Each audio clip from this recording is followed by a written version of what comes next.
Apologies for the delay. We're going to get the password for another connection, but it'll take a moment because the director is on his way. Once he arrives at the office, he can send me the password. So until then, I'll just use the SIM cards. That's okay. All right. Yeah, let's start then. Okay.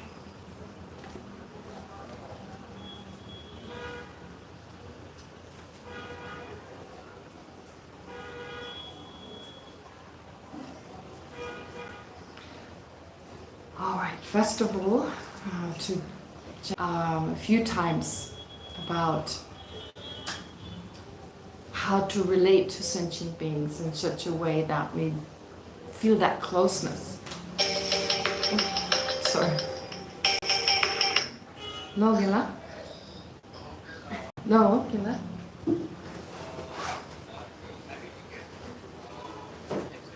I already guessed. Let's. Nothing. Nothing. No. No. Chick bunga pura. Nothing. Gila. Tushina. Nothing. Tanda agni shini lukyush. Nothing. Gila. Tushina. Nothing. Okay. That's the password for IVD guest. All right. Yes, so not just to know, I'm saying feel close to others. So not just on an intellectual level to get a sense, yes, actually we're quite close, but to really. Does it work? Great. So, with this in mind, let's take a moment to reflect on that, and then we'll continue with the usual meditation. Okay.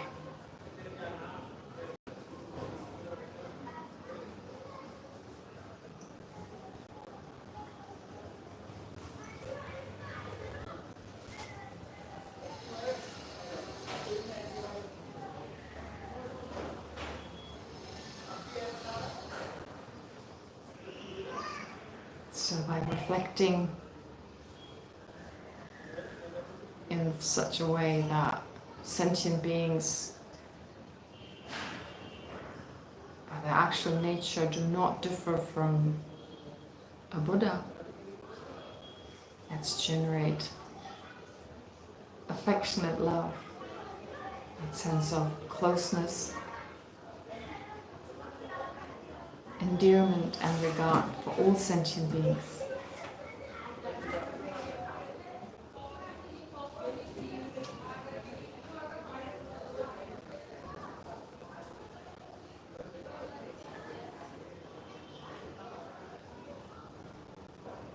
And then remember how, due to their misconceptions, in particular their rude ignorance, sentient beings experience endless sufferings and limitations.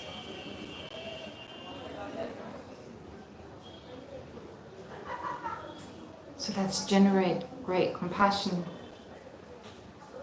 wishing for all sentient beings not only to be free from all these faults and limitations, but also to protect them from all these.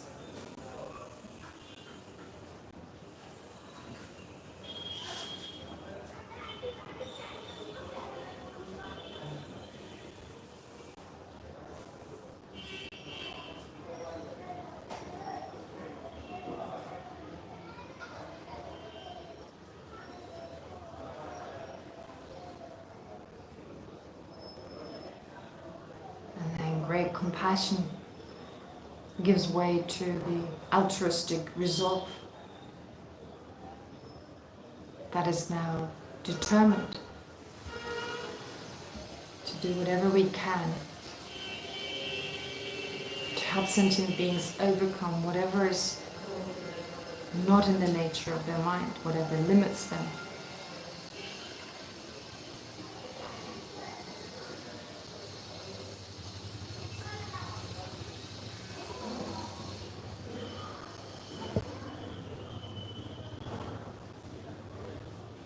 And since that is only possible if we attain the enlightened state of a Buddha,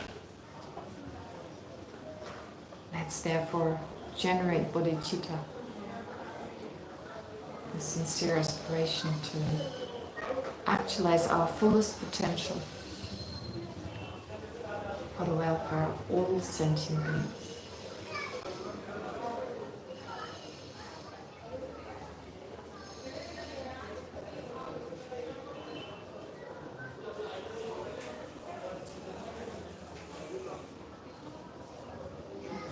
So with this in mind, let's recite the prayers.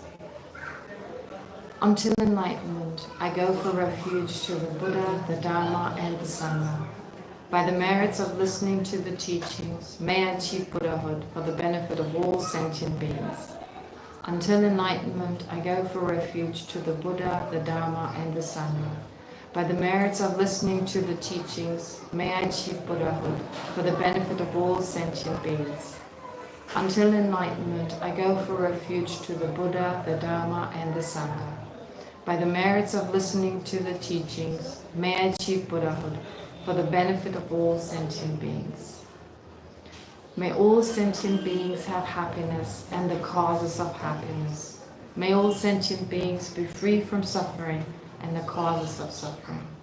May all sentient beings never be separated from the happiness that is free from suffering. May all sentient beings abide in equanimity, free from attachment and anger that holds some close and others distant. Okay. Well, we've got one small paragraph left of the first chapter, and then we'll continue with the actual text. So what we're left with, let me just find it.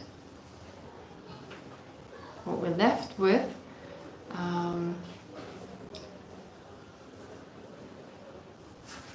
starts on page 64. It says, well, 64 in my text, 54 in the book, and 69 in the PDF. With regard to the means to help others engage with the text, such as the text purpose and connections. The text subject matter is the twofold, profound and vast aspect of the path, and so forth. Okay, so what is that talking about? This is something some of you may be familiar with if you studied Pachin, for instance. But usually it's not something that's discussed in much detail. A lot of texts have a particular verse that is called the verse of purpose and connection, which literally means the verse that gives you the purpose, that gives you the content, the purpose, and the connection.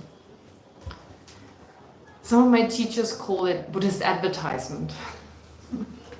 No, I don't think it's advertisement, but well, maybe in a if you really stretch it. Well, when you think of texts such as Maitreya's Abhisamaya Alankara, Ornament for Clear Realizations, which is what we study before we study Madhyamika usually, we study the implicit meaning of the Perfection of Wisdom Sutras, as well as the Pramanavartika, Dharmakirti's Pramanavartika, the text on logic. After the homage, there is a particular verse. In both texts, there's a verse that is described as the word of purpose and connection. So what does that mean?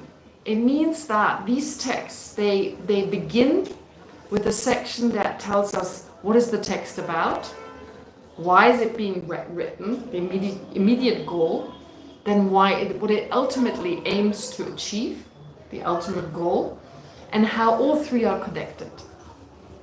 Okay. Now, this text here doesn't have such a verse, but it's implied. It's implied. So this particular text doesn't have this, but it's helpful still to know. So we know it by way of Lama Tsongkhapa's commentary. Some would probably just read the text and it becomes obvious to them by just reading it. But since Lama Tsongkhapa, well, especially since Lama Tsongkhapa mentions it here, it's maybe helpful to go through it, because this structure kind of helps us to get the bigger picture. Why the author wrote the text and how we can benefit from it. Right? It provides context, clarifies the goal, and in the way it can help us to understand how what we learned is beneficial in everyday life, but also from the point of view of our long-term goal. Okay. So what is the subject matter here in this case? What is the subject matter?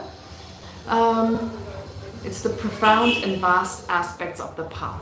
So in other words, it's really the entire path to enlightenment. The profound when it comes to understanding emptiness, but also the vast with regard to generosity, ethical conduct, bodhicitta, great compassion, and so forth. That's the focus, the main topic. What is the immediate goal, the short-term goal of this text?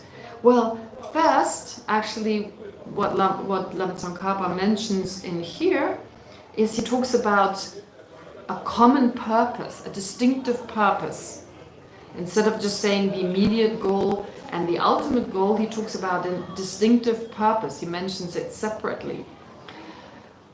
What is that? The unique purpose? Well, there's the purpose of the author, and there's the purpose that for us as students of this text. Now, for the author, of course, is to engage in the fundamental wisdom in Nagarjuna's text in a profound and vast way, supplementing it by way of supplementing it in the way we discussed earlier, explaining not just emptiness, but also explaining how the emptiness that Nagarjuna describes cannot be interpreted from the point of view of the Svatantrika school.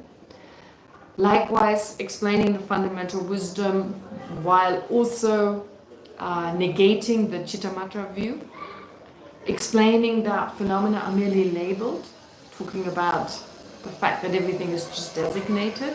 So in that way, the text engages in the vast aspect of, or the vast teachings, or the vast aspects of the path, I should say. No, sorry, the profound aspect of the teachings in that way, because they're the profound, we talk about them as profound, as in like they concern emptiness. And then the vast aspect, well, it talks about, for instance, very importantly, the 6 perfections or the 10 perfections. Right? What a bodhisattva should practice besides wisdom. So, generosity, etc. What else? The 3 factors that I mentioned last time. Great compassion, contrived bodhicitta, and again the understanding of emptiness. But that's all part of the vast aspect here, just explained from the point of view of being these other paths, these paths different from emptiness. Right? So emptiness is part of the vast aspect, and then I'm getting confused. Emptiness is part of the profound, and then all the different paths, all the different meditations are part of the vast. Okay. So this is what Chandrakirti explains, and that's what we are supposed to practice. We should also enter into the middle way, into the fundamental wisdom or the middle way, by way of practicing all that. All right, so this is the distinctive kind of purpose. And then as for its goal, the immediate ones here includes, well, putting into practice what we have understood. So first we've entered into the middle way, studying, reflecting on what we've learned, and then practicing. Well, it's basically, again, practicing it. So that's what we're supposed to do as the students. And in the long term, the ultimate goal of the text is to attain the resultant ground of Buddhahood. Okay, so therefore, what is the purpose? No, what is the content or the topic of this text? The vast and profound path to enlightenment. What is the immediate goal? The immediate goal is to practice the vast and the vast and profound aspects. And the long-term goal is, of course, enlightenment. And here the connection between these three, well, the ultimate goal depends on the immediate goal, and the immediate goal depends on the topic, the content, right? We couldn't reach the ultimate goal if we didn't engage in the immediate goal, and we can't achieve the immediate goal unless there was the content of this text. Now this is in particular from the point of view of those who use this text to practice, do the practices, engage the practices towards becoming enlightened, right? Or the goal to become enlightened, practicing this particular text. All right, it's not a big deal. We do debate it quite a bit, especially when we study Parchen. We debate this a lot.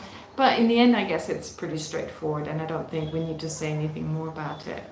Yeah, so having completed therefore the first part, the introduction, mainly on homage, the verses of homage. How many verses of homage did we cover? How many verses of homage are there? 4. Okay, great. And now we start with the actual text. So if you go to page, what is it? Page 65. The outline here is, or the first outline, or the first heading, the first outline is general presentation of the grounds. Now, as part of especially the vast aspect of this text, we learn about the grounds of a bodhisattva. Okay? The grounds, the first ground, the second, and so forth. But more than that, it's just the text is divided into the 10 grounds. But of course we learn more than just that. And so then the next heading is the actual body of the treatise, which has 2 parts, the causal grounds and the resultant ground. Yeah, so the grounds, the general presentation of the grounds actually doesn't just include the bodhisattva ground, it also includes the 11th ground. There are 10 grounds of a bodhisattva, and then of course there's the result. And this is what the text describes. In the very last chapter it deals with Buddhahood. What does it mean? But before that we learn about the other 10 bhumis or 10 grounds.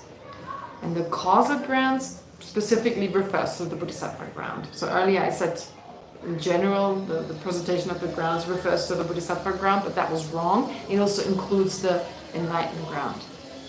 But then here in the next kind of division of the text, dividing into the next section, you have the causal ground, which has 3 parts. How to practice the path according to the system in general. So it's telling us how we should practice. Then practicing on the ordinary person stage in particular. What does an ordinary person mean? What does this word ordinary person mean? Not an Arya. Not an Arya. Someone who hasn't realized emptiness directly. So sometimes, of course, the texts may call or talk about an ordinary person as someone who's not interested in the Dharma. That word is used, especially in English sometimes.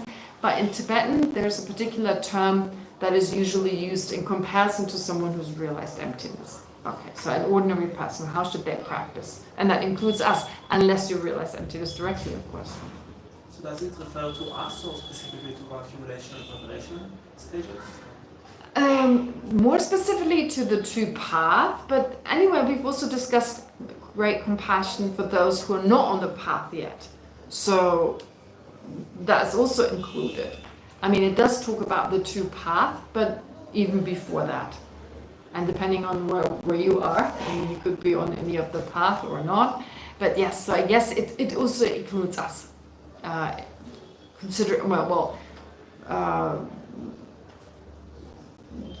don't know where you are, but let's just say we're just beginners, right? Okay, so we're not on the path yet. And then presenting the grounds of Arya Bodhisattvas, more specifically, of course, those who've realized emptiness directly. Arya Bodhisattvas, well, not just having realized emptiness directly. Is there a Bodhisattva who has realized emptiness directly, but is not an Arya Bodhisattva? Or is there a bodhisattva who's an Arya, but not an Arya bodhisattva?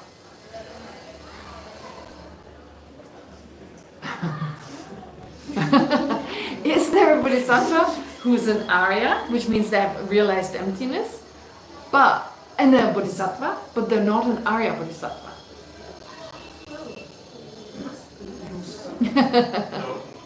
No? You're still on the uninterrupted path, not the path of release. When you're still on the uninterrupted path, not on the path of release? Yes, or someone said yes. Kelvin is typing. Great, I actually didn't miss the message this time. All right, yes, so he's writing.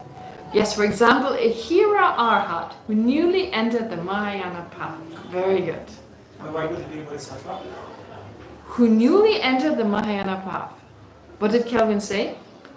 A Hira Arhat, who's achieved, more precisely, someone who has achieved the state of a Hira Arhat and has now generated great compassion, or has first generated great compassion and then entered the Mahayana path.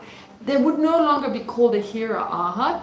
They've achieved the state of a... But Hira Arhat, by definition, is a follower of the fundamental vehicle, but now they've become a follower of the Maya, of the universal vehicle.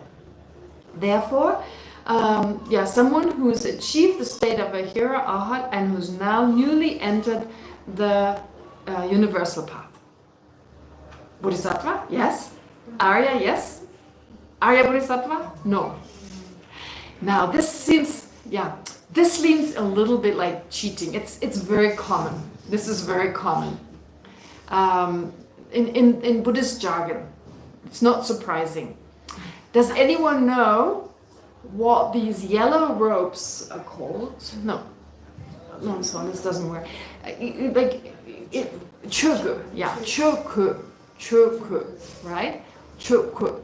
So cho means dharma and ku means clothing. Let's say clothing, right? So is whatever is a dharma and a clothing, a dharma clothing, right? Chui, so it's a chu, it's a ku, it's not a choku.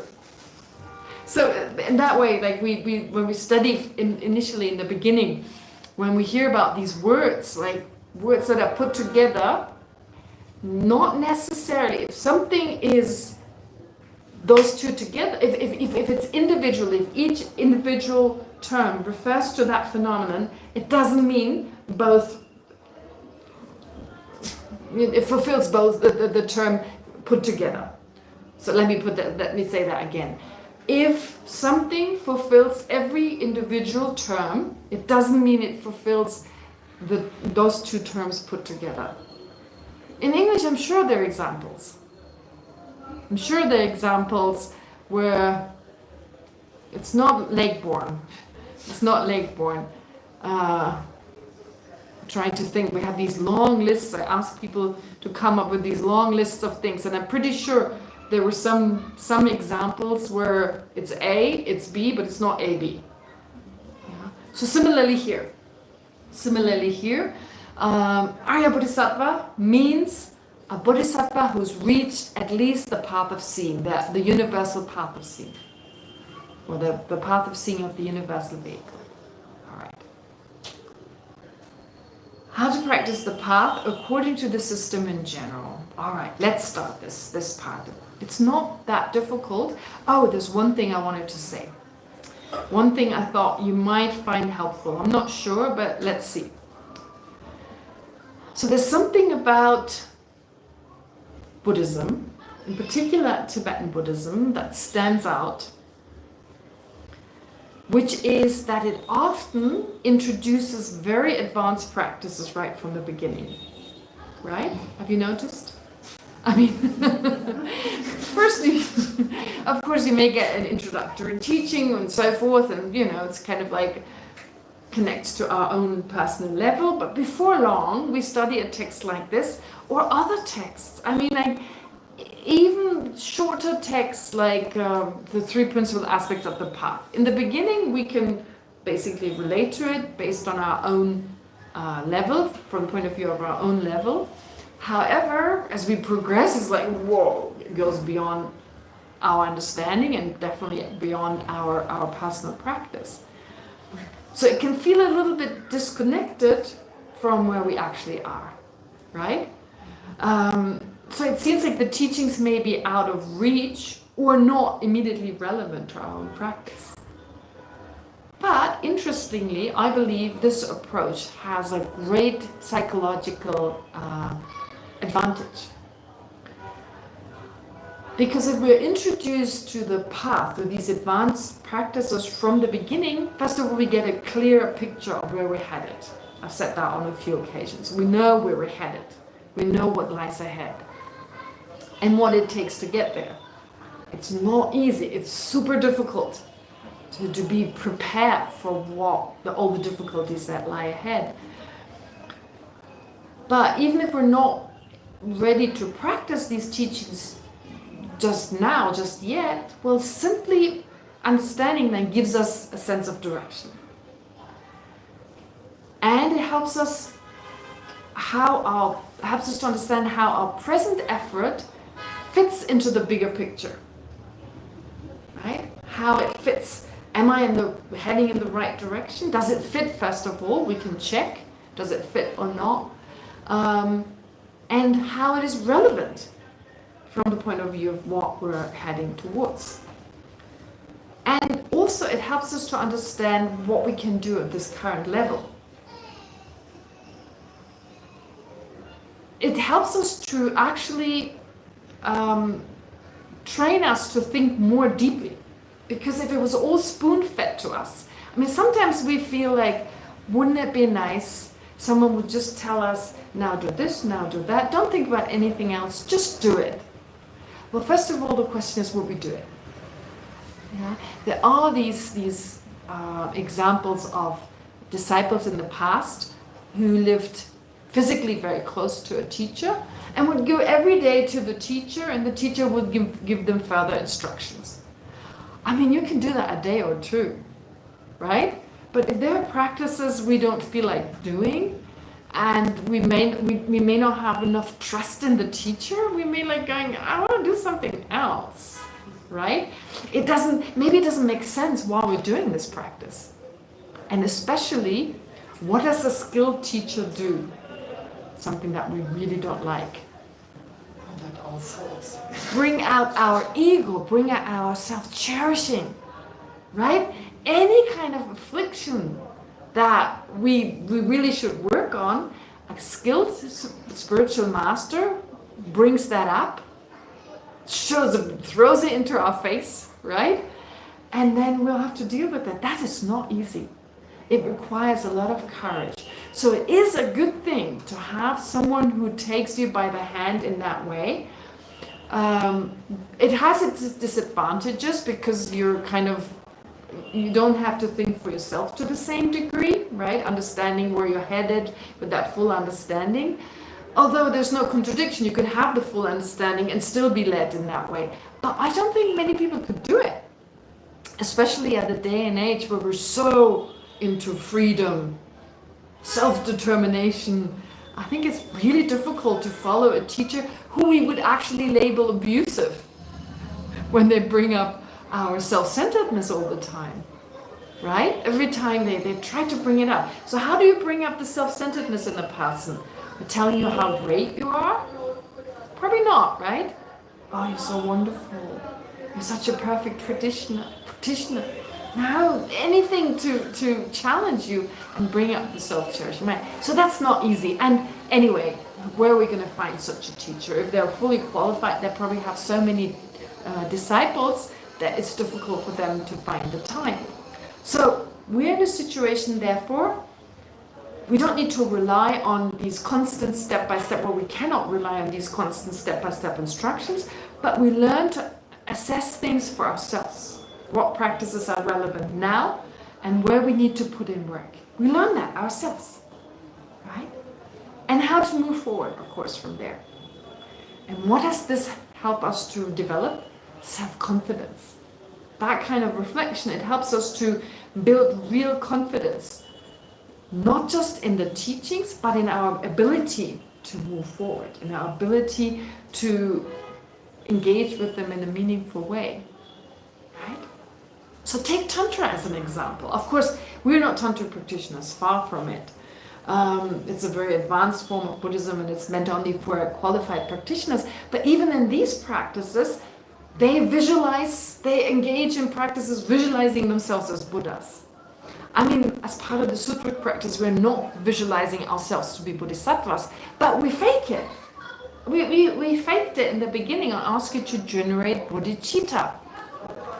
But of course, it's all about faking it until we make it. So in a way, it's not to shy away from it. Oh, I can't do this, right? Not to shy away from it, but just to do it.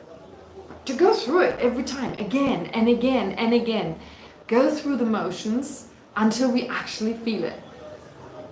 Of course, right now, we don't really feel it from deep within. But through familiarity, slowly, we'll get used to it. And of course, it's not just our meditation, it's also how we act on a daily basis. That should, of course, be in accordance with the actions of a bodhisattva as much as we can, because otherwise those two would contradict each other. Our normal engagement with people and then our practice when we're on our own. So, of course, those need to align. But the point is that it gives us more independence. And you may remember I talked about this many times. Again, I'm quoting Geshe Thupten Persang. I've spoken about this a few times. When Geshe-la answered some questions, when he was still better, unfortunately, he's now not good enough. I hope when he gets better, he can actually come here once and ask questions, but I haven't even dared to ask him. But the point is that he once said during a question and answer session, similar setting as here, one student asked Geshe-la, why do we have to study the Dharma? And his response was, why do we need to study? Why not just practice? And he said, it gives us a certain independence. We don't have to always run to our teacher. What should I do now? Oh, I have just had this problem. What should I do next? No, you know yourself. You've learned the entire path. You know where you're heading. You basically know where you need to focus on. What are my main afflictions right now? I want to generate great compassion. How far am I from an ordinary compassion, just directed at 2 or 3 people? And then from there, we adjust our practice. So we basically, it's a bit like when you do sports, right? When you go to a gym. I remember my mom, when she went to a gym the first time, there was someone who made a plan for her, you know, and showed her what to do and how often and so forth. And then she's now she's now old enough to do it on her own. There's no one who needs to go around with her. But she took a friend along the other day, and she still needed to get that personal trainer doing it for her, right? And so I was like, don't you want to do it again? No, I know how much I can do now. You know, she knows how much you can do, not to overdo it. So it reminded me a little bit of this personal trainer who goes with you the first few times just to make sure you don't injure yourself. That's a bit like that. In the beginning, yes, we ask a Lama every time, like, what should I do next? What should I do next? But that's annoying. For us, for the Lama, for us, no, the Lama, most Lamas are, really qualified. And so therefore they don't mind, of course, these questions. But in the end, if we can figure it out ourselves and don't have to run always to someone and ask, that's definitely a good thing. So that sense of independence, Geshe-la definitely emphasized. So therefore, it's important to expand our perspective, clarify our direction, and help us grow. So doing all this helps us to grow, clarify our perspective, and so forth. And the key is not to hold back out of hesitation or self-doubt. That is really important. Now, Tibetans don't suffer from that. Don't mistake being shy with being self-confident, lacking self-confidence, right? I don't think Tibetans lack self-confidence. Self-confidence may be, oh, this I couldn't do, I don't think I can do that. But that's different. It's a very specific lack of self-confidence. I don't think I can study at university or something. But just in general, like, yeah, I can't do this right now. That sense versus I can't do it at all. So Tibetans are usually very confident.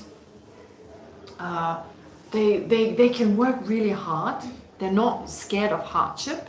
I mean, I live in a country where physical hardship is part of daily life, and I come from a country where traditionally at least, it was really hard to survive. I mean, survival was difficult. So they're pretty tough. But they just do it. They don't think much, can I or can I not? They just do it. So therefore, we should also be encouraged to be bold and self-confident. Yeah? To engage with the teachings with curiosity and with courage. So in that way, even if they're advanced, it doesn't matter. And I think it's very inspirational. Even if I can't do it right now, wow, think if I could do this in the future. Right? So don't think of yourself as inherently totally different from these beings. No, it's not that far away. I mean, not that far. I mean, it seems pretty far, but it's just a matter of reducing some of the stuff that right now prevents us from generating great compassion and so forth. And what is that stuff? It's self-centeredness. Really, it's pretty simple. It all comes down to the strength of our self-centeredness. Seeing ourselves as totally separate from everyone else. Creating that distance between ourselves and others. Yeah? And therefore cherishing ourselves more than others. And we can work on that. There's nothing that doesn't become easier, as the great Bodhisattva Shantideva says, there's nothing that doesn't become easier with familiarity. So we have to just habituate. We have to familiarize ourselves with it. All right. I think it's actually better that way, as opposed to just being always told, oh, if you do this, you deal with this problem and that problem. I mean, in the beginning, yes, we were taught as part of a Dharma class, and it's important to hear that at times. But at some point, I think it's really helpful to not ask. Don't ask. Figure it out yourself. If you have an issue, I don't know, whatever issue that may be, I don't know how to deal with this issue. How can the Dharma help me to solve this particular problem? Don't ask right away. Sit down and figure it out yourself. That helps you, first of all, to understand the Dharma better. And of course, how rewarding is it that you come yourself to that solution? And it's a lot more beneficial when you come to this conclusion rather than someone else who doesn't know you as well as you know yourself. Right? Maybe a Lama does, but yeah, if we believe the Lama, that's then the next step. I mean, it's not easy to ask a Lama. See, relying on a spiritual teacher is really, really difficult because we just don't know whether we can trust them. And we probably always have doubt in our mind. And even if we totally trust them, in the end, we may not do what they tell us to. So why ask in the first place? Okay. Anyway, let's continue with the text then, having said this. So there's this passage, this first passage. It starts with the words, if in this treatise, the profound and vast path, up to how to traverse the stages of the path. Right? It's only just this short paragraph. But let's read through it. First, Lama Tsongkhapa asks a question. It's like an initial question. So, if in this treatise, the profound and vast path of the Bodhisattva are established by following Nagarjuna, the question arises as to what kind of stages of the path leading to Buddhahood is upheld within the Savior Nagarjuna system.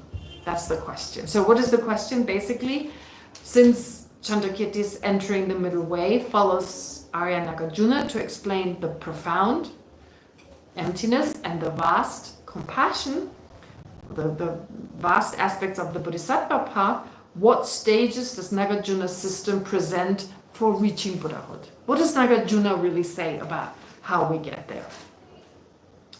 That's just an initial question, which is later on answered as part of this whole section.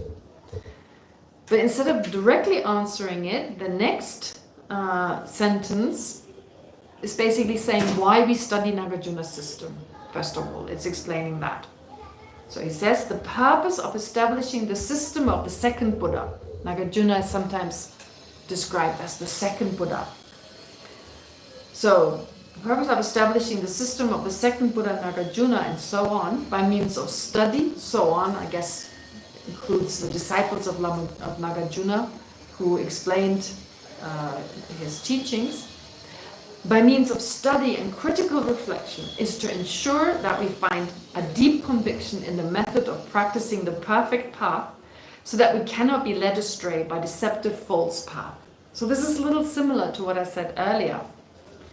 We study Nagarjuna's system, we study this text, but of course by way of studying, entering into the middle way, we study Nagarjuna's texts, so that we develop deep confidence in the correct way to practice the universal vehicle path to enlightenment, and so that with the purpose not to be misled by mistaken or misleading path that appear similar but are completely different. Very important, so to go in the right direction basically. Then the next sentence talks about the problem with superficial study. So how do we study? We should study to generate that deep conviction and not be led astray. But those engaged, he says, in study and reflection, who however much they engage in the study of the treatises of the systems of the great charioteers, the great pioneers, right? So Nagarjuna, Chandrakirti, Shantideva, we talked about the three charioteers in the beginning. Not charioteers in the traditional way, but we don't need to go into that right now. But anyway, those three, Nagarjuna, Chandrakirti, Shantideva, and others. So those who engage in study and reflection never find ascertainment with respect to their personal practice. So those who never find ascertainment with respect to their own personal practice are clearly not approaching their study and reflection in an effective manner. So ask yourself, whatever you study, do you find ascertainment? Do you find a sense of this is relevant to me in my personal practice? Or does it always seem totally abstract and it's got nothing to do? Or is there always the sense this has got nothing to do with me? You have to ask yourself. So, in other words, he's saying here, if we study the great treatises and reflect on their meaning, but still fail to gain certainty about how to apply them in our own practice, then there's something missing. Yeah. So it's important, therefore, to take the teachings like a personal instruction, as if they were personal, as if we now have to figure out, as if like Lama Tsongkhapa is actually just talking to us, right? He's not talking to anyone else. He's waited for us to be born. He's waited for us to study this text. I mean, I'm saying, just imagine. And now he's teaching to us, right? Knowing exactly our mind, knowing exactly where we're coming from, and now he's teaching us. So how can I take that as a personal lesson? How can I take this as a personal instructions? Is there anything I can find in there that I can use? In fact, every teaching we receive, we should always listen to it with that. Take any teaching as a personal instruction. Of course, we're also trying to understand it intellectually. That's part of the process of listening. But usually after some time, maybe we're confused in the beginning, but then we hear it again and again, or we read and I don't know, listen again to the explanation. At some point, we get a sense of what this is all about. The next step has to be the question, how is this relevant to me? What of what I just learned can I integrate? Or not integrate, it's not like I'm adjusting my entire practice and now I only focus on this and then the next day it's something else. It's not about that, but how does it affect me in my heart? Right? So for instance, when His Holiness gives a teaching, oftentimes there are teachings that we heard many times. And you may have noticed that many people, like the audience, I mean, of course, there are lay people, there are people who may not be, at least it doesn't seem, be practicing all day long. I mean, they're ordinary people running a business and so forth, but there are many monks and nuns, and many monks and nuns who have finished their studies and who are possibly now meditating on part of the hermitage community. And it's not like they haven't heard these words before, but they listen with a very particular attitude. Like this holiness is teaching them, pay attention, this is relevant to you at this point in time. So you listen with a different kind of mind, right? It's a different attitude, you take it to heart. And therefore every time you hear it, since you've changed, you hear it differently. Especially if you listen to the teachings in the way I just described. You take it to heart every time. So every time it does something to your mind, and every time they actually go deeper. They go deeper, they affect you differently, and so the same teaching, you realize it has so many different layers, right? But this should be done with everything you hear, to take it to heart. When it talks about compassion, when it talks about anything, basically. So here's saying, are we taking what we learn here? Do we generate that kind of certainty? And does it help us to apply to our practice or not? Again, we should check, is that true or not? And if not, make the necessary adjustments. And then the consequence of that disconnect, if we face that kind of disconnect as described here, it says, well, as such, even if they were to, or even if we were to strive hard in the great vehicle, they would fail to extract its value. So if it was us, if we couldn't do that, why do we study? So Lama Tsongkhapa, we hear a lot that Lama Tsongkhapa, of course, stresses the importance of study. But it becomes obvious from this, it's not about academic study. It's not study the way we understand study in the West. It's about surely understanding intellectually what this is all about. Sorry, I just kept it loud, so not to miss the message, these messages. So it's of course about, what did I just say? Oh, about intellectually understanding them, that's the first step. But then to take them to heart and internalize them, make them part of our own practice. So what's the main takeaway? Therefore, we must strive to understand how to traverse the stages of the path. So the essential point is we have to work to truly understand how to progress through the stages of the path to enlightenment, step by step, according to Nagarjuna's presentation, so that our practice becomes effective and we actually make progress towards Buddhahood. Even though that may seem far away, but like I said, don't be timid, be bold and daring, right? Okay, don't say to others, I'm working on but in our attitude, I think that should be our attitude. To deal with our problems, of course, on a daily basis, but there's no contradiction. We have a short-term goal, utilize these teachings in such a way that they help us to deal with daily challenges, but in the back of our mind, to not lose sight of our ultimate goal. All right. Yeah, so this self-confidence. Yeah, we're ordinary, we're not highly advanced, we're not monks and nuns or whatever. No, it doesn't, that's not a reason. Anyone can do it. Yeah. And if we look around, the great lamas, like His Holiness the Dalai Lama, they were once just like us. It's hard to believe, right? They seem to be so inherently amazing. Amazing, yes, but not inherently. Otherwise, they would have never been ordinary. They were once just like us, worse than us. Oh, it feels so odd to say that because I was Holiness, but no, I mean, in a long time in the past, right? I mean, ordinary, maybe, I don't know, killing, stealing, and so forth. Who knows? Yeah, definitely. And then through dedicated practice, not giving up, having that daring kind of confidence, eventually, wow, What an amazing being. If not fully enlightened, a very advanced bodhisattva, right? So, the message is, if His Holiness can do it, we can do it. Because from the point of, I know it's kind of a lot, but if the Buddha can do it, we can do it. Because the nature of the mind is the same. We have the same kind of mind, a pure mind, able to know, able to indiscriminately love, to be indiscriminately compassionate and so forth. Okay, anyway.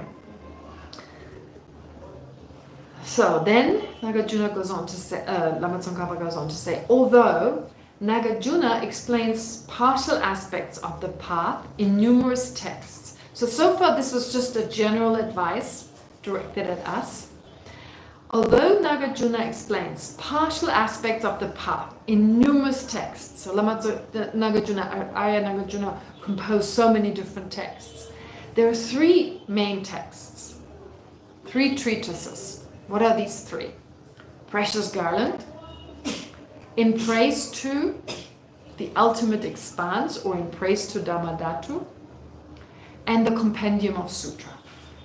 Those are 3 important texts that Chandrakirti relied on in order to now explain to us the path to enlightenment. Not just wisdom, not just emptiness, but a lot of other practices. So these 3 treatises, they present the overall body of the path, both the profound and vast aspects. As for how the Precious Garland presents the path, so the Precious Garland is a beautiful text. I'm sure many of you are familiar with it. It was actually, it's written in verse.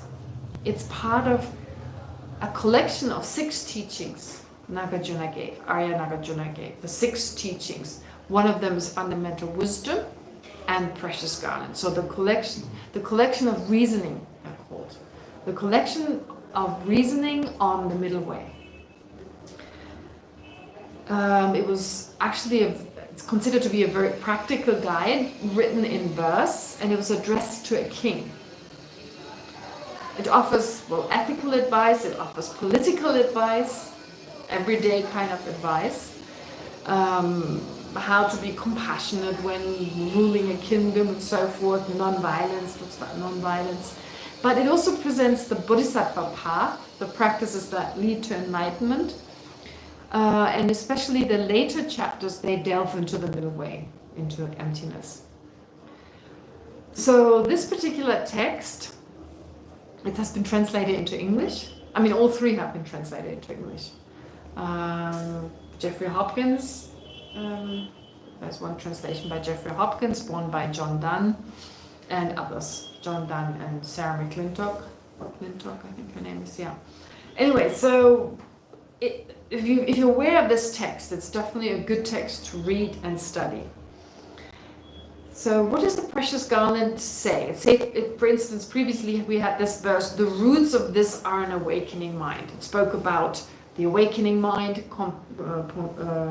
great compassion, and the non-dual cognition of emptiness. So it teaches us that. But, which was cited above. So all the practices preceded by compassion, these were already cited before, cited above. In the same work, it says, and this is from the 5th chapter, which is called The Practices of a Bodhisattva. Here to present in brief the qualities of the Bodhisattva. They are generosity, morality, forbearance, diligence, meditative absorption, wisdom, compassion, and so on. So the 6 perfections and compassion. Compassion as the root, of course, of these 6 perfections. We'll go into great detail, but here it shows us this is where Chandrakirti took it from. What is generosity? It's the utter giving up of self-interest. So here, generosity, well, the meaning of the 2nd verse, this is verse 35 of the 5th chapter, then 36 is generosity is the utter giving up of self-interest.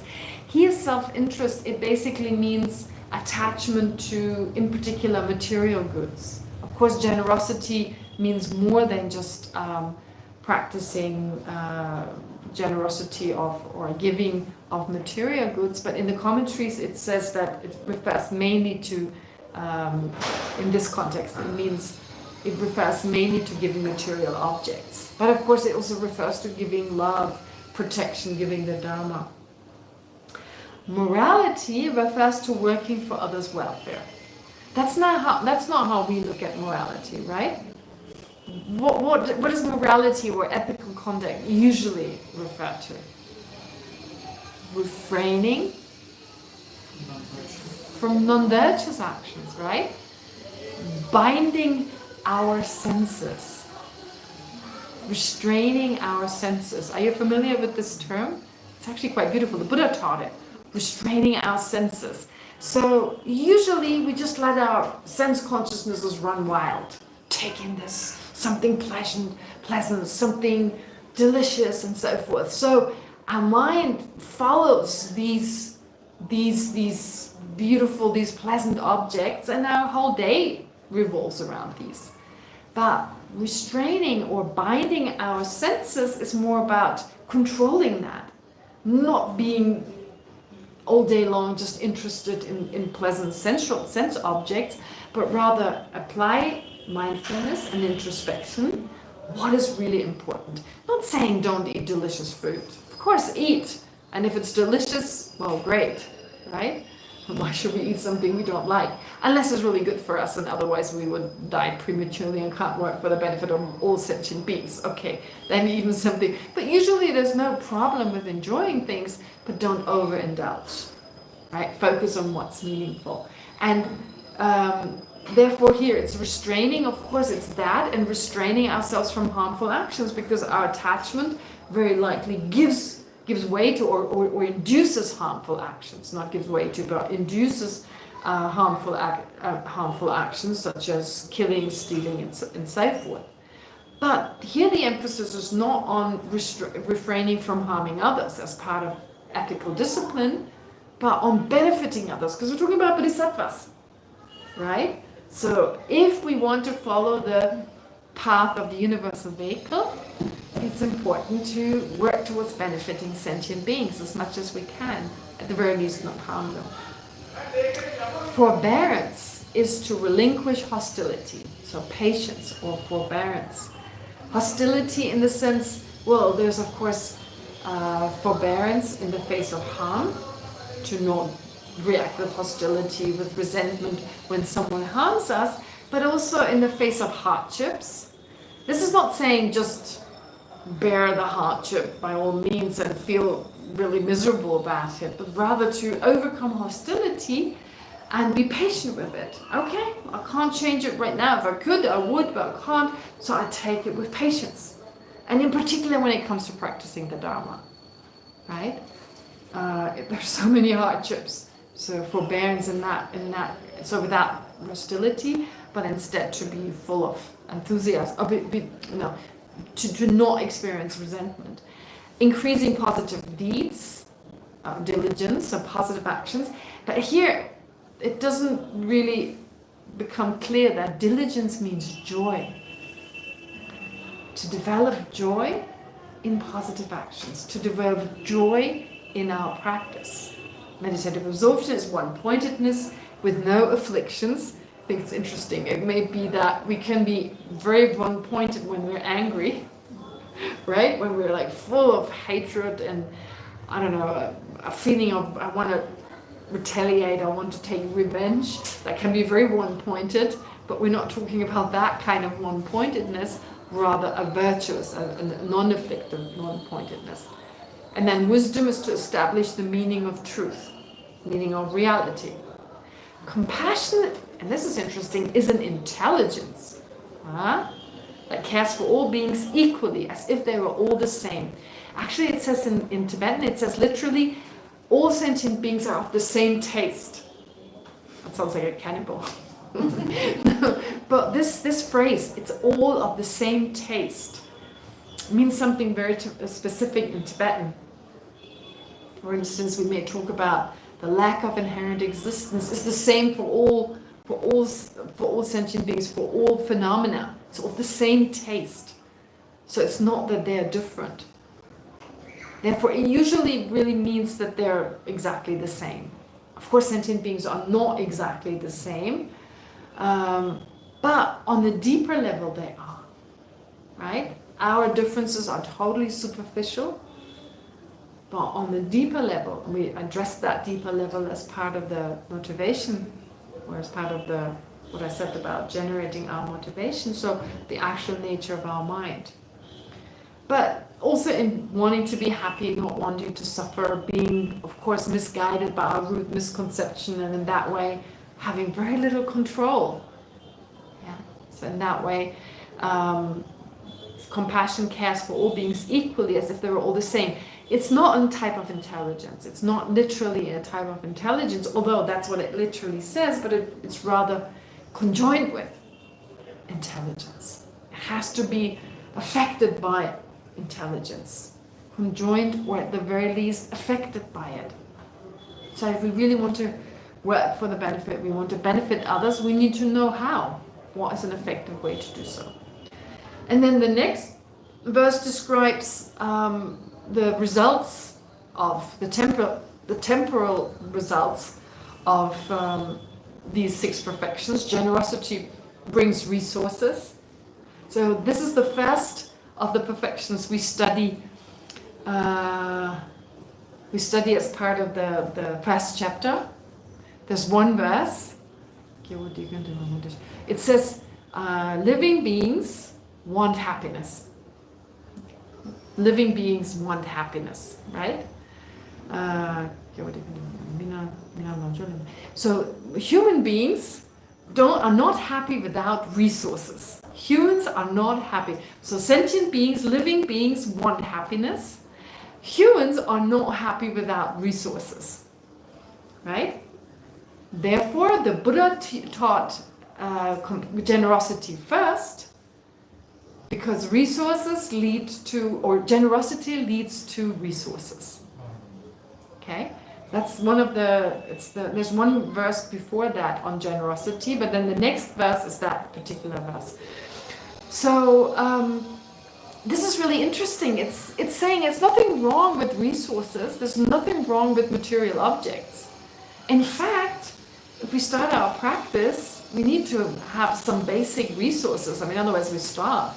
So it is important. It's important, first of all, to be able to practice the Dharma and also to practice generosity with others. It is beneficial, but there's a measure to it. There's a limit to it. Anyway, it brings resources. So usually what people do when they don't have much, they become really stingy. Oh, this is just continuing that same pattern. If you don't have much and on top of that you're stingy, it's not going to help. One of my classmates, he really didn't have much, but he always gave. He had 10 rupees, he gave 5. Okay, those days 10 rupees had a higher value than today, but still 10 rupees wasn't much then either. I mean, that was like 30 years ago. So he gave 5. He always gave. And now he's back in Tibet. He works and teaches at his monastery, but he also has a lot of Chinese students, and they're super rich. And they give him stuff, but he never keeps it, always gives it away. I've heard that they send loads of trucks with like warm clothing to this area, and he just gave it to everyone, and he keeps just giving. So even when he had so little, he gave. It was interesting how he was never stingy, never. Right? He didn't give away his last shirt. I mean, he had to wear a shirt, but in the sense that he gave as much as he could, and even in this lifetime. And this is actually more about future lifetimes. Morality leads to happiness. Well, from this point, from the point of view of now, I mean, if we're a moral and ethical person, it generates inner peace, and it leads to happiness. But it also leads, of course, to rebirth in states where there's more happiness. Forbearance, luster. That is weird, isn't it? So luster. It's kind of like it's a radiance, an inner beauty, a dignity, or even a spiritual glow. Maybe you can translate it that. Which is like a visible or felt expression of something refined. So forbearance. How do you explain that in the next life? This is usually from the point of view of the next life. But we need to understand how this is actually possible, right? As a temporal result. Well, a person who patiently endures without reacting negatively, endures hardship, anything, without condoning it. I mean, there's a difference between saying, oh yeah, just beat me up, I'm just such an idiot, versus, no, okay, I can bear this with compassion and with dignity. So that's the kind of compassion here. Of course, stopping the other person from harming themselves or others, but without anger and hostility. So that kind of person who's got this sense of patience develops a kind of inner serenity and grace. Right? It makes sense that this reaction expresses itself also on a physical level. So it often radiates, this person may radiate like a kind of dignity or quiet confidence, right? If there's this calmness, still decisively stopping a perpetrator, of course, but with that calm inner peace and confidence. Of course, the person radiates something out. Also, when we dwell in anger, when we experience resentment, then it's very difficult to have inner clarity and stability, inner stability.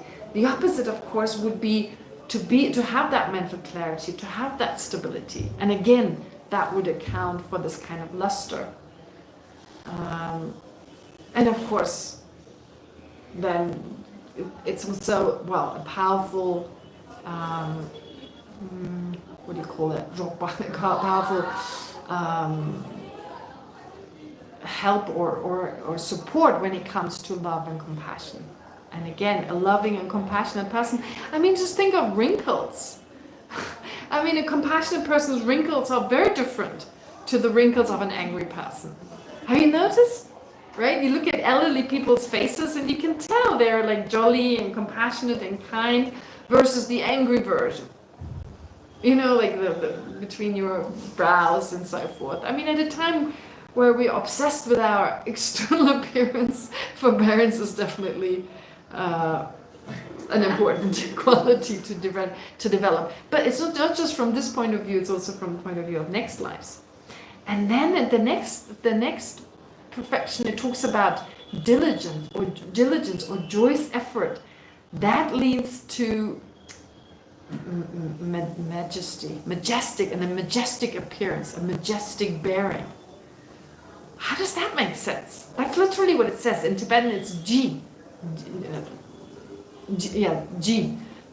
Ji in Tibetan kind of means this majestic appearance, that kind of commanding presence. A commanding presence. What does that have to do with the joyous effort? His Holiness has a commanding presence, right? From afar, he seems, sometimes you see him from afar, just jolly, but when you get closer, wow, such a presence. It's scary. I remember the very first time I saw His Holiness close up, I was scared. He was so big. Actually, in terms of physical, he's not that tall, but it was like, he's so big. His eyes were like arrows coming from. There's something so powerful, incredible. This power. I was really like I couldn't talk. Yeah, and I'm not the only one. I've heard about other people like I'm going to tell His Holiness what I think, and His Holiness in front of me, can't speak, just totally overwhelmed. So I think there's more than that kind of commanding presence. There's a huge power there, but there's also a commanding presence. It's both. So where does that come from? What does it have to do with the joyous effort?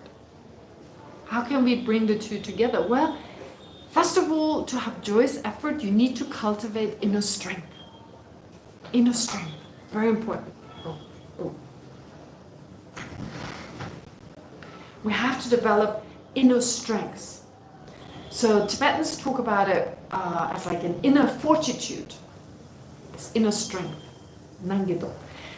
This is not about mere willpower, but a deep self-confidence that comes through having worked through obstacles repeatedly, right? So in your practice, just you keep going. That's part of our practice. So there are obstacles. There's no way we can progress on the path unless we overcome all these obstacles. And they'll pop up again and again, right? I just discussed this before. I talked about when someone goes into a retreat, to wish them a peaceful and smooth retreat. I don't seriously think that's a kind wish. I mean, it's a kind wish, but it's not a very helpful wish. It should be full of turmoil and obstacles.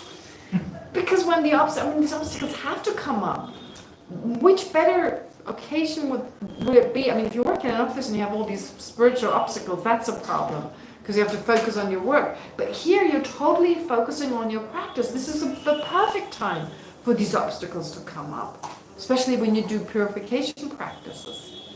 So yeah, instinctively we want it to be smooth, kind of nirvanic, right? Like blissed out. Sometimes I'm just not so long ago, I got a message from a friend. She said, I'm doing a retreat, it's so blissful. And I was thinking, I'm not sure that's such a good thing, right? Should it be so? I mean, it's great if there are obstacles and you work through them and it's blissful. That's different. But if it's from beginning to end just blissful, either you're already highly advanced, or maybe there's something wrong. I'm not sure. Okay, I don't know. I really don't know. Or as the third possibility, there are obstacles, you work through them efficiently, and you have these experiences of bliss. That is, of course, that's perfect. That's great. All right. Yeah, so it's therefore this inner strength naturally manifests a majestic bearing, I can imagine, right? So there's a correlation here. We carry ourselves differently when we have developed this spiritual resilience. It's like a spiritual resilience. It's resilience in general, but more specifically when it comes to the Dharma. And it also requires a development of fearlessness. Fearlessness is so important. Tibetans are actually quite fearless. I'm not saying every Tibetan, but a lot of Tibetans are pretty fearless, right? Kambas, particularly, the ones from Kamp. But I think in general, they don't shy away from hardship. I mean, the way some of the Tibetans work, it's incredible. You know, they sell stuff here throughout the summer, and then the winter they pack their bags and they go selling sweaters in some places in India. I mean, we don't see them in the winter. Some of them are in Bodhgaya and, you know, doing Dharma practice, but some of them just work all year through for very little, right? And they just keep going, they keep going. A lot of hardships that they face, but they're fearless, they just do it. So, but in particular when it comes to Dharma practice, through their consistent practice, or through consistent practice, we encounter and work through various fears. I mean, fears come up. There's stuff from our childhood, from maybe previous lives, emotions that come up. We have to be fearless, to just face them. It's okay, they're just emotions. Yeah? To look at them in an objective way, right? As if they were kind of distant from our mind. To look at them, face them, recognize them, and slowly let them go. To push them away, it'll only have one result: come back stronger. Right? Just come back stronger. So very important to face them. So, well, to face our own fears, to face our own doubts and insecurities. Very important. These insecurities we feel, I can't do this, I can't do that. And this process, it builds real fearlessness, which can manifest as natural dignity and authority. This kind of confidence. Therefore, it makes sense.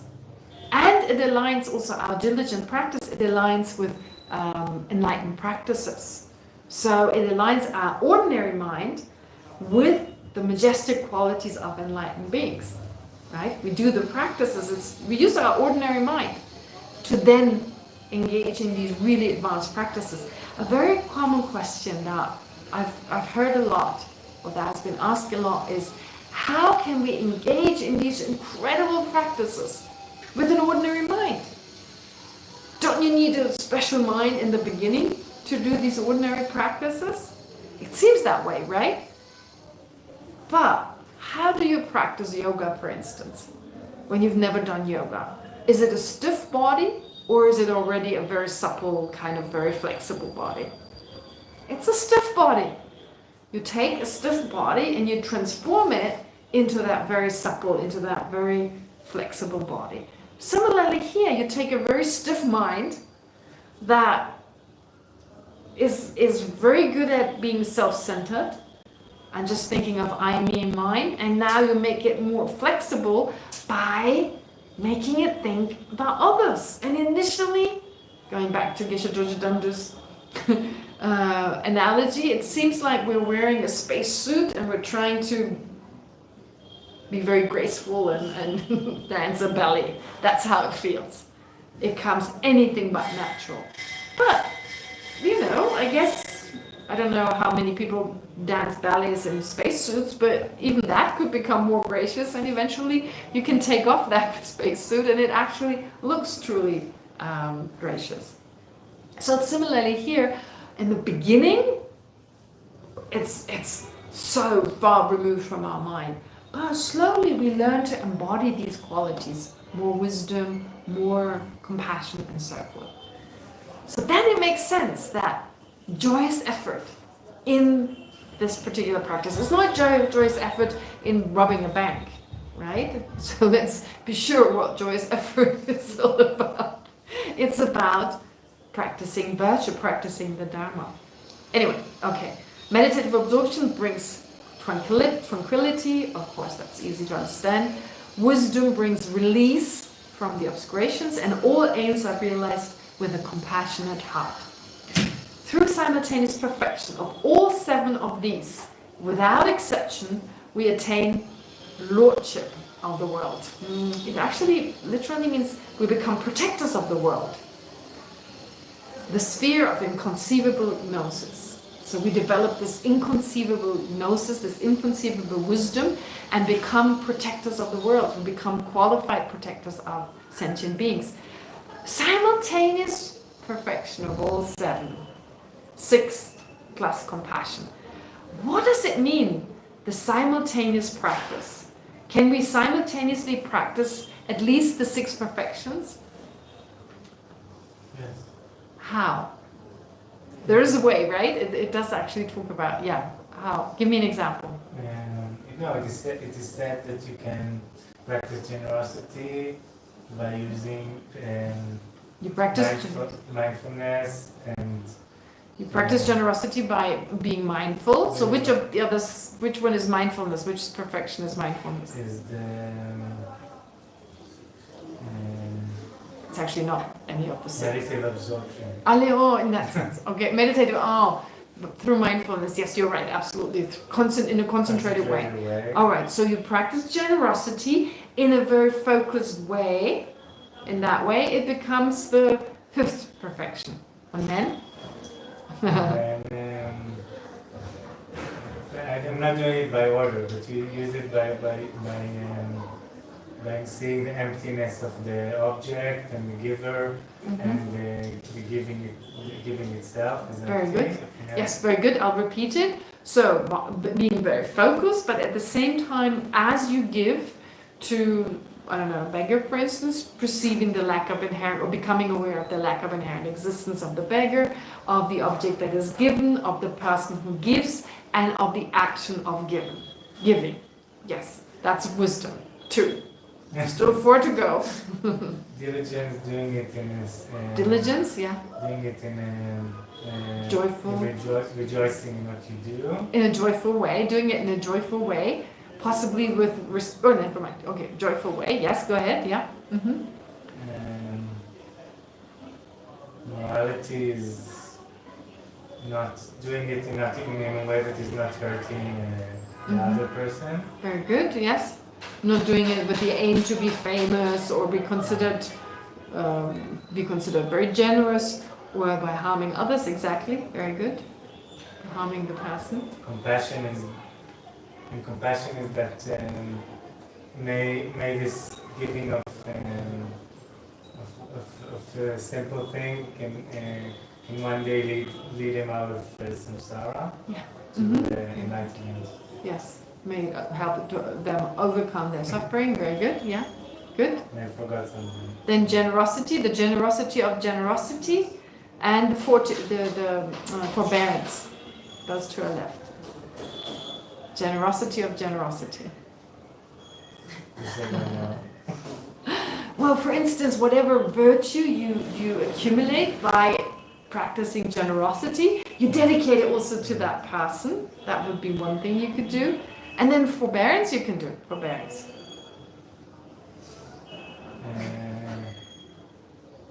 I don't know, even if the person doesn't accept your... doesn't thank you, doesn't accept it, or ask for more. You don't create Yeah. angry mind. Or you're practicing generosity out in the cold and you don't want to go home, but you bear the cold, you have forbearance, I mean, whatever hardships. Yeah, so you've got 7 in 1. 7 as part of generosity. And then you can apply the same, you can do the same for all the others. So you see, the 6 perfections, it's not just that we try to individually practice them, but with all of these practices, all the other ones become part of that practice, right? Isn't that beautiful? So they become conjoined. You can join them.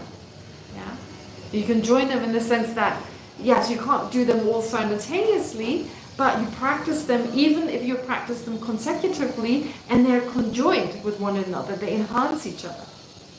Right? Very good. Okay, great. All right, so that's these 6. I didn't go into great detail, but our teacher, I remember, gave a lot of explanation on that, and that's usually they explain these verses, and I think they're just so beautiful, and they're the basis for what is to come. So the text here identifies the 6 perfections and explains their benefits as well. It also outlines how to train in them with the complementary factor of compassion. In this way, Nagarjuna teaches us how the awakening mind, the basis of the Bodhisattva deeds, comes first, and how, through these deeds, we traverse the 10 grounds of a Bodhisattva. Alright, that's pretty easy, isn't it? Not difficult. Okay. So this is the first text. This is what Chandakirti used in order to supplement now the fundamental wisdom. These verses, for instance. Then in his praise to the ultimate expanse, or praise to Dhammadhatu, His Holiness taught this text. Wasn't it translated by Geshe Dorje Damdu? Also, right? I think Karl Brunholzer, he translated it. That's a sweet name, Brunholzer. He's German, actually. I looked him up today. I heard his name many times, but he's an incredible translator, apparently. Really good. Anyway, so he translated in Praise to Dhammadhatu, and then there's also a translation of the Compendium of Sutras as part of the 84,000 sutras, 84,000 translation project. Yeah. Anyway, so in his Praise to the Ultimate Expanse too, Nagarjuna speaks of generating the awakening mind on the basis of going for refuge, how the 10 perfections enhance the natural sphere, and he presents the 10 Bodhisattva grounds as well. What does that mean? What does that mean? Okay. So, first of all, the Dhammadhatu Stava, I think it's called. So, in praise to Dhammadhatu.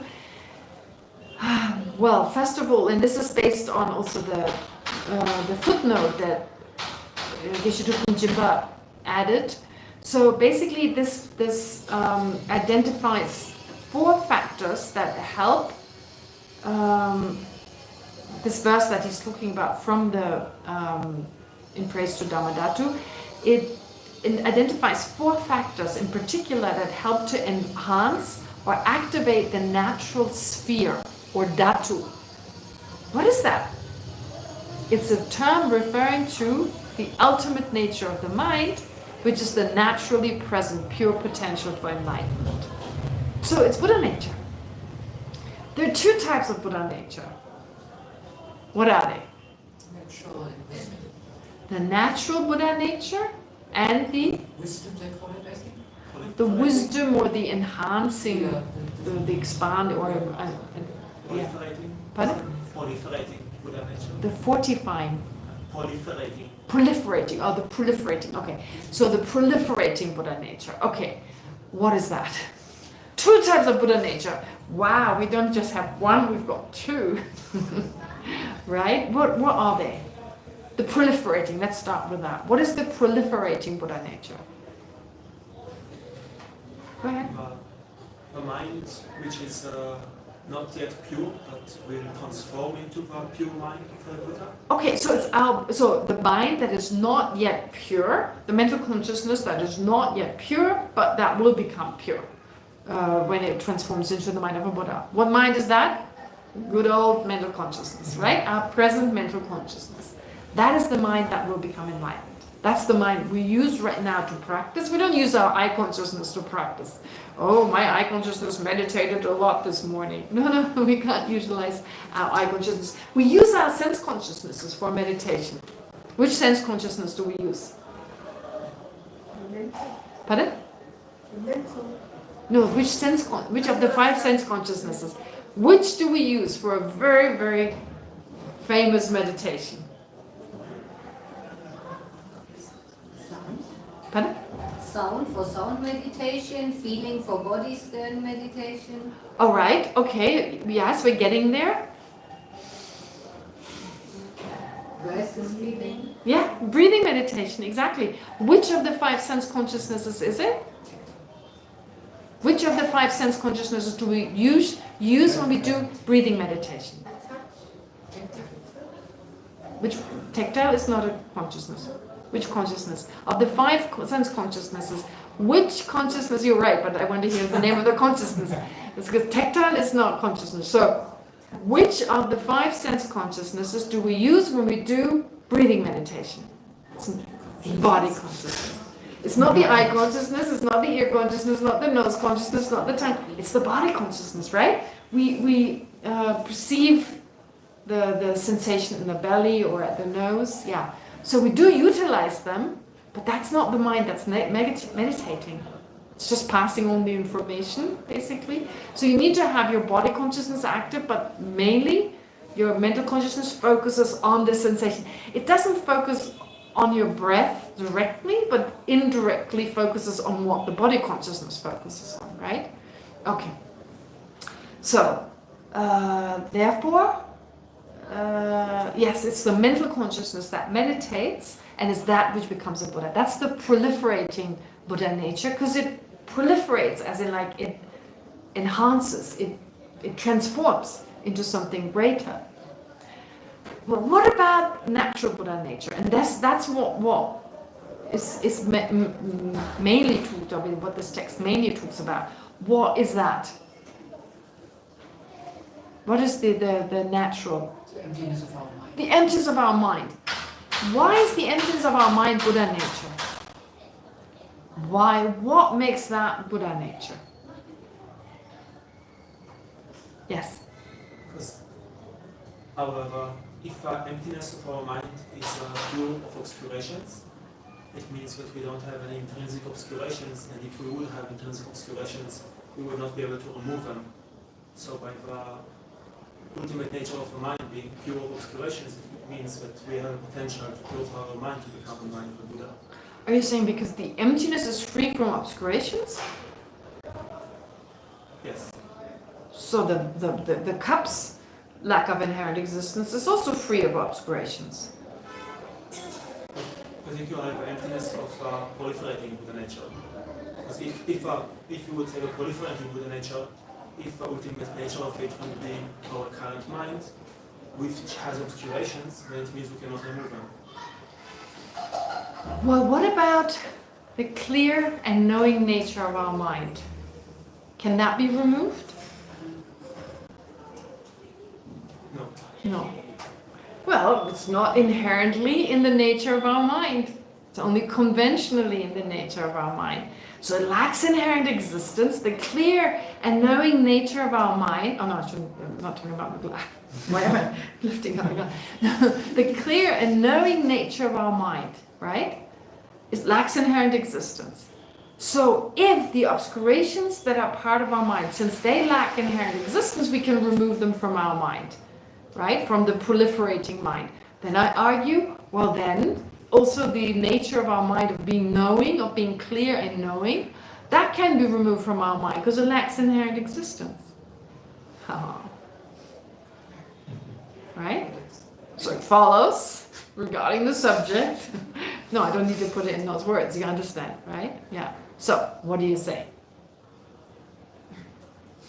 I don't know. Yeah, well, I don't think that the emptiness of the mind describe or accounts for the fact that the obscurations can be removed from the mind, that they're not in the nature of the mind. That is explained differently. Why are they not in the nature of the mind? Because their root is a misconception, does not accord with reality. But the fact we can remove them, the fact that our mind can be transformed, that can be explained on the basis of the fact that it lacks inherent existence. Because something that is inherently existent cannot change. Because change is only possible in dependence on other factors. Right? Change, transformation is only possible in dependence on something other than itself. The mind can only be transformed in dependence on things other than itself. If it were to exist inherently, it would exist independently. And if it exists independently, it cannot change. Right? Therefore, the lack of inherent existence of our mind explains why change is possible, why we can remove the afflictions from our mind. Right? So the reason why they're not, I don't think the lack of inherent existence directly explains why the obstructions are not, or they do indirectly. Yes, it does explain. The lack of inherent existence of our mind does explain why the obscurations can be removed, because the mind that holds onto the inherent existence of our consciousness is a wrong consciousness. Right? Based on the fact that the misconception that perceives our mind or anything else to be inherently existent is a wrong consciousness. Why? Because our mind lacks inherent existence, and so does everything else. Yeah? So in that sense you can say, yes, it's not in the nature, the obscurations are not in the nature of our mind, because they were created by a misconception, by something that is not in accordance with reality. So our root misconception gives rise to anger, attachment, and all the other mental afflictions and their residues. Yeah? Therefore, Also the opposite is true. pardon? I think also the opposite is true. That if obscurations would be in the ultimate nature of the mind, Yeah. then they could not be removed. Yes, exactly. That's true. That's why I'm saying your reasoning, just the fact that the mind lacks inherent existence, the way you explained it, doesn't account for the fact why that, yeah, you're right, absolutely. In your second statement, if the afflictions were in the nature of the mind, you could transform the mind, but you couldn't get rid of the afflictions. That's true. So therefore, the lack of inherent existence shows us two things. That the root misconception is not in accordance with reality, which holds on to the inherent existence of the mind and other phenomena, and that in that way shows us that the afflictions can be removed, right? They're not in the nature of our mind because they're based on something that is not in accordance with reality and can be therefore removed. And secondly, it shows us that our mind, and that's most important, our mind can be transformed, right? It is changeable. And thirdly, by way of knowing the lack of inherent existence of the mind, right? By realizing. So it can be transformed by realizing that very nature of the mind. and not just of the mind, but of all other phenomena, by directly realizing the lack of inherent existence of the mind and of everything else. That's why, I guess you could say, it's Buddha nature. 3 reasons. Yeah? Could you say that because of the lack of inherent existence of the mind, it's actually also possible for the mind to be, I don't know, infected with the obscurations? To be affected by the obscurations, that's true. Yeah, that's true. Good point. So It makes it possible to actually have those. yeah, wouldn't it be nice if it was inherently existent, then it wouldn't be affected by the obscurations in the first place. Yeah, well, if there was Atman, yeah, you wouldn't have afflictions. Yeah, if the self really existed inherently the way some philosophical systems believe, we wouldn't have obscurations in the first place. At least they wouldn't affect our mind, even if hypothetically they were there. But anyway, you're right, of course you're right. If the mind wasn't inherently existent, it wouldn't be affected by afflictions. You wouldn't have attachment as a result of the root misconception, because that attachment would depend on that root misconception. But if it existed inherently, it wouldn't depend on anything. So yes, but the reality, of course, is unfortunately we are affected by the afflictions. But the good news is, because our mind lacks inherent existence, we can overcome them. So therefore, the Dhamma Dhatu refers to the ultimate nature of the mind, the naturally present, pure Buddha nature, pure potential for enlightenment. So the 4 enhancing qualities are wisdom with skillful means, aspiration, power, and gnosis, that kind of intuitive kind of wisdom. And these correspond actually to the last 4 of the 10 perfections. So this is what Nagarjuna says in this text, in praise to Dhammadhatu. He basically says, well, despite Buddha nature, just having Buddha nature is not enough. We need to engage in the different practices, and he cites 4 of the 10 perfections. And of course the other ones are important as well, right? So in other words, he shows us, yes, we have Buddha nature, but that's not enough. We need more than that. We need to make an effort. Buddha nature in itself, just having that, doesn't turn us into a Buddha. So what is this natural sphere? Well, this Dhammadhatu is the innate purity of the mind, which is the ultimate nature, basically. And so what Geshe Njimba mentions is there's some issues with this text being attributed to Nagarjuna, because there are quite a few scholars nowadays, and even Geshe Njimba is saying he is one of them. It's very difficult to attribute it to Nagarjuna. Apparently there are reasons for why it cannot be attributed. It's the style and the content. They're more aligned with later descriptions of Buddha nature. This is why some people say later explanations of Buddha nature, and they say that Nagarjuna didn't compose this text. But anyway, Lama Tsongkhapa says he did. This is just something you find when you read about this. Anyway, so why is this particular verse important? Well, it links the innate potential with the active practice of the path, right? So we have that potential from our own side, it's the innate potential, but there's an active cultivation of the Bodhisattva path that is necessary. All right, so hopefully it becomes clear, therefore, that in praise to the ultimate expanse, that Nagarjuna speaks of Buddha nature, but in connection to the 10 perfections. In elaborating on this rough summary of the body of the path, Nagarjuna speaks in his compendium of sutras about how finding a life of leisure and opportunity, as well as finding faith in the teaching, are difficult. So this is great. What Lama Tsongkhapa is saying, it's all difficult. Finding a human existence with leisure and opportunity, difficult. Finding faith in the teachings, difficult. How compared to these, generating the awakening mind is even more difficult.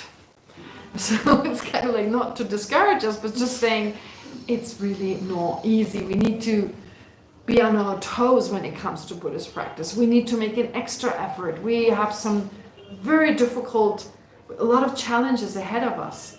Not because it's difficult in and of itself, it's difficult to our mind. It's just because of the way our mind is right now. That's why it's difficult. To a Buddha, it's super easy. Even to an Arhat, it's relatively easy because the self-centeredness is gone. Generating is even more difficult. He also provides extensive explanations of topics such as how attaining great compassion for sentient beings is difficult. Not surprised, if everything else is difficult.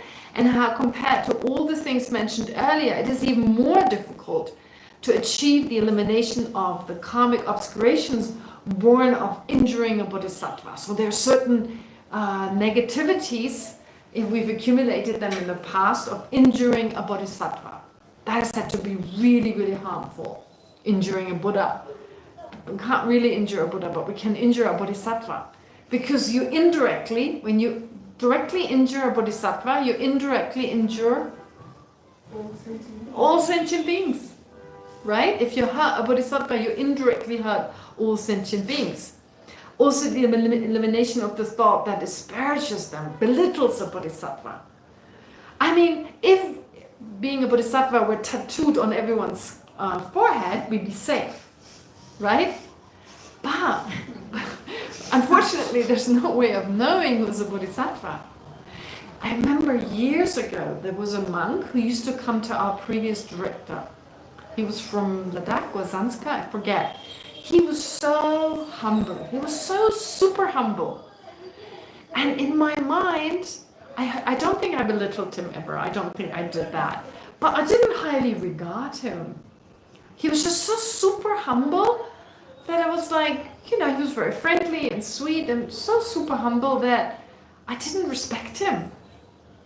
And then he passed away. And he stayed in the meditative absorption for like days, and everyone realized how special he was. I was like, oh, I could have really benefited from such a great being, you know, just being kind and talking to him and, you know, finding out more. But that's the thing. They don't always manifest in the form of these high super lamas. I mean, many of them do, which is great.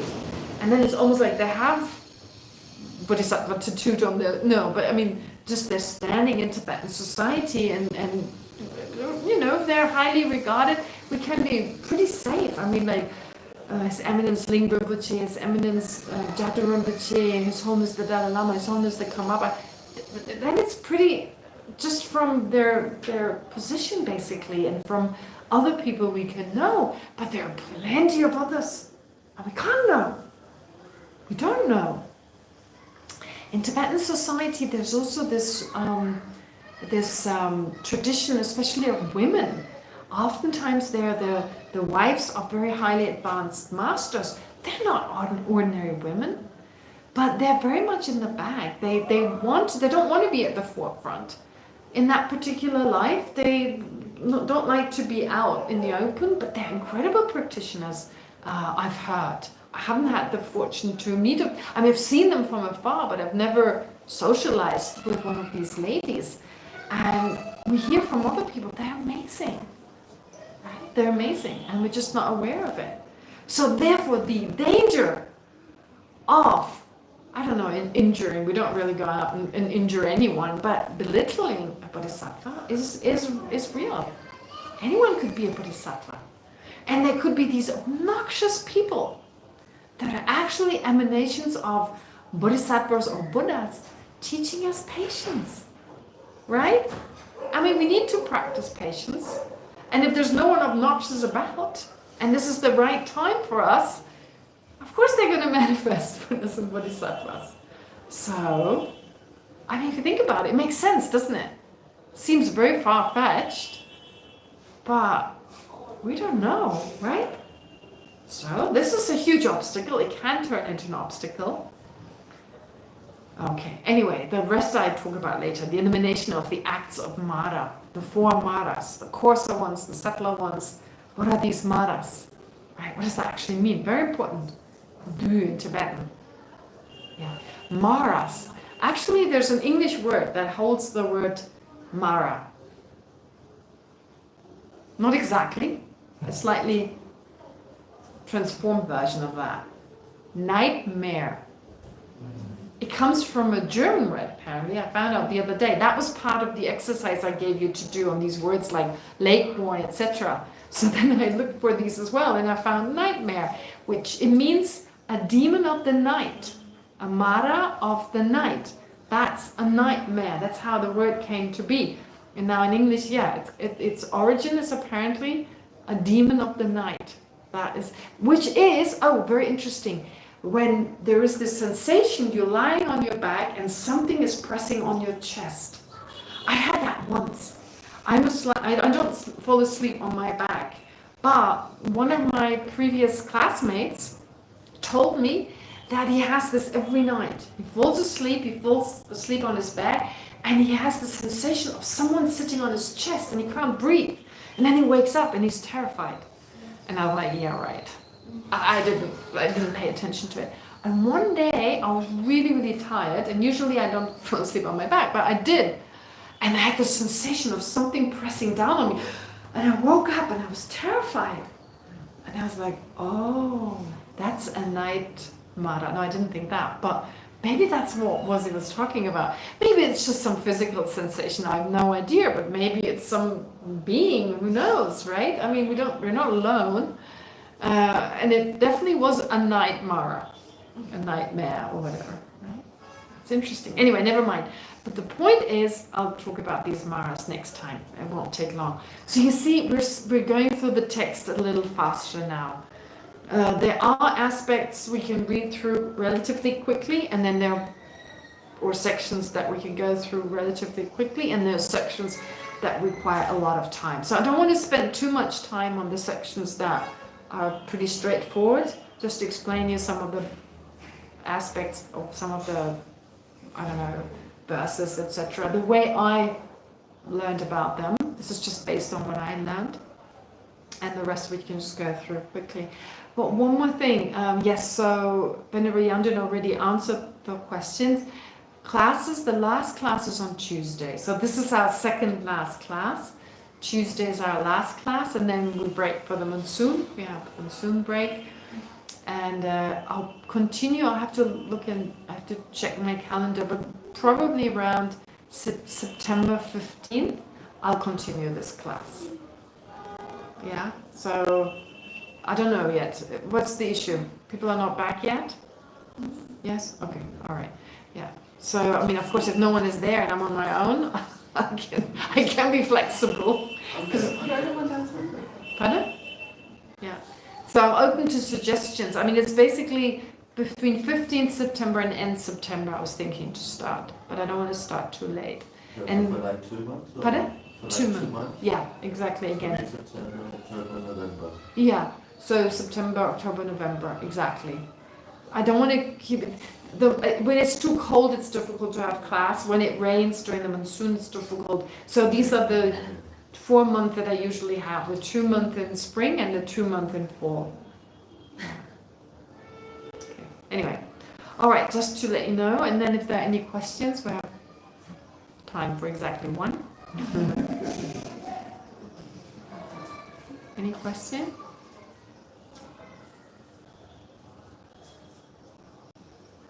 Yes? Can you talk more about the Buddha nature? That's not a question. Can you talk more about Buddha nature? Okay, got a minute. I'll say just this much. Buddha nature, of course, is a very extensive topic, but we covered the 2 types of Buddha nature. So that is just saying these 2, the mental consciousness and its emptiness, they account for the fact that we can become a Buddha. They're the main reasons why we can become a Buddha. They're that potential. I mean, when we say potential, what is a potential actually? We say a seed has the potential to give rise to a sprout. But that's just a label we give to something. If I were to say, where in the seed is the potential, you couldn't point it out to me, right? This is also something Ayya Nagarjuna says in the first chapter of the Fundamental Wisdom. He talks about potential, like, what is that potential? It's merely labeled on the fact that One moment you have a seed, and the next moment you have a sprout, right? That has arisen from that. So that which has transformed is the seed, and therefore we say it has the potential to give rise to a sprout. In this case, it's the mental consciousness. It's that mental consciousness. Right now, it's an obstructed mental consciousness, but due to its lack of inherent existence, it can be transformed to become a Buddha's mind. Therefore, we label onto the mental consciousness, we label it has the potential to become a Buddha. But that's just the label we give to it. It's based on the fact that this mind is actually, by its nature, free from the obscurations. It lacks inherent existence, it's permanent, it lacks impermanent, and it lacks inherent existence. Therefore, you can become a Buddha. That's it. That's Buddha nature. Yeah. We don't use this word like our mental consciousness is Buddha nature. No, it has Buddha nature, I think would be better. Right? So what is that Buddha? It has Buddha nature. It has the potential to become a Buddha. Yeah. So that's what Buddha nature is, that potential which the mental consciousness has. Okay? Does that make sense? Okay, great. All right. No question from the discussion group? Okay, so let's wrap it up by dedicating whatever positive potential we've accumulated. Again, of course, most importantly, may this become a cause for us to actualize our fullest potential in the form of the enlightenment of a Buddha for the benefit of every living being.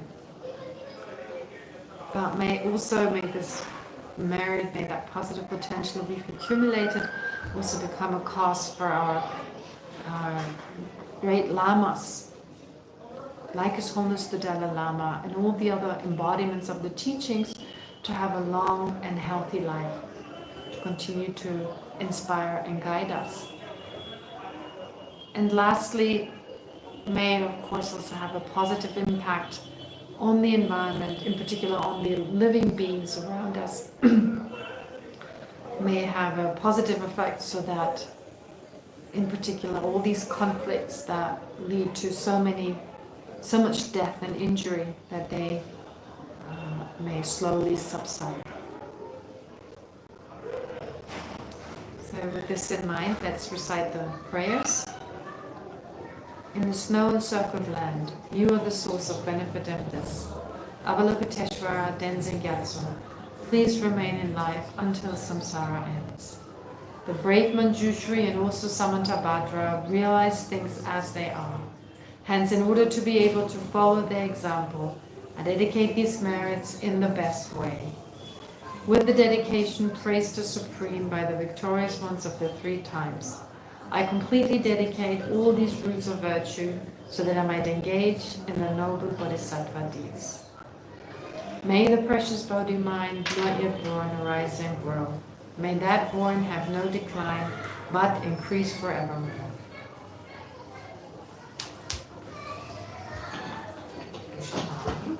I know you can't advertise yourself, but